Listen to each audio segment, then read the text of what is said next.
入坞进行大修升级的山东号航母即将回归，船坞已经注水准备完毕。进行了新一轮维护升级的山东号有何亮点？且听详细分析。各位老铁们，大家好，欢迎收看本期迷彩虎，我是虎哥。根据新一期的商业开源卫星照片图像显示，山东舰在大连造船厂干船坞内的维护升级已经结束，船坞注水即将出坞，新甲板涂装也已经涂刷完毕。虽然山东号即将出坞，但此前福建号航母下水的热度显然盖过了山东号的动向，以至于山东号完成升级和保养即将出坞的消息都没见几个媒体或者网友关注了。山东号是我国自行建造的第一艘航空母舰，这艘航母是基于辽宁号航母的改装经验，结合国产航母的设计理念后建造的新型常规动力航母。相比辽宁号，山东号的作战能力显然更为出色。山东舰从2019年年底交付海军正式宣告服役，在今年年初正式开始返回母港进行维护升级工作，这也算是山东舰第一次返回原来的大连造船厂。实际上从2020年初山东舰正式入役算起，山东号已经2年多的时间连续服役，没有进行过升级和维护保养了。因此现在山东号也到了需要维护保养和升级的工作了，这也是山东号航母服役以来第一次回港大修。航母目前可以说是人类历史上设计最精密的设备之一，一艘数万吨的庞然大物建造需要成百上千公司提供的材料和部件，由这些部件组成的航母在海面上面临海水盐雾侵蚀和大洋上的不间断航行，将不可避免地出现故障、磨损等问题。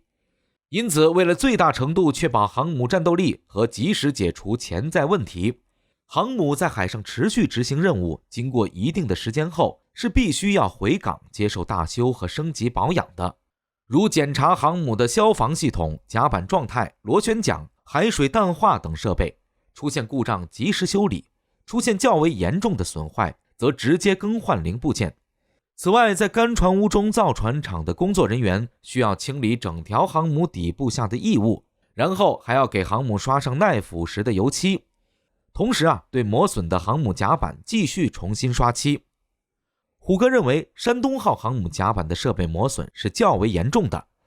毕竟航母甲板上频繁的舰载机起降，导致航母甲板如阻拦索以及其他设备都有不同程度的磨损，因此也同样需要进行维修。此外，航母内部的各种精密仪器和电子设备同样需要专人逐一检查和调试，以维修或者更换存在问题的设备。当然，航母的升级工作也要同步有序进行，毕竟一艘航母的服役年限长达几十年。在山东号服役的漫长过程中，随着中国军工业科技水平的进步，每次大修和保养航母时都会采用较新和更为成熟优秀的系统，更换老旧的设备，这样可以确保航母的性能一直得到相应的提升，同时分摊研发新装备所耗费的成本。不过美媒国家利益此前倒是有过怪论，发文称山东舰正在进行全面大改升级，甚至在航母甲板上涂抹防高温涂层。美媒称这样做的原因就是为了后续山东舰装备垂直起降战斗机而专门准备的，因为美国海军装备的2栖攻击舰上就专门涂抹了防止高温的涂层，主要是垂直起降战机降落航母或2栖舰时，发动机喷射的数百度高温火焰对于未经防护的甲板会造成灼伤。虎哥认为美媒的观点完全是主观臆测，山东号不会装备所谓的垂直起降战斗机，而且中国海军现在也没有需求。我能滑跃起飞，干嘛要弹射？而且费时费力费钱去搞一款垂直起降战斗机也实在是不划算。这东西在美国海军和陆战队那儿有市场，但是在中国海军这儿还真没有垂直起降战机的需求。所谓的防护涂层无非就是造船厂在甲板上重新涂抹的补漆罢了。因此山东号进驻干船坞进行的完全是常规的例行维护加设备换新升级，不会有大刀阔斧的改装。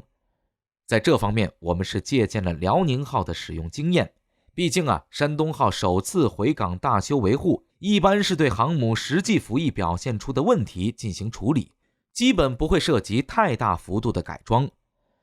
经过几个月的维护和升级大修后，山东号航母的状态将变为最佳状态。这意味着山东号航母正式出坞后，作战能力将迅速恢复至巅峰。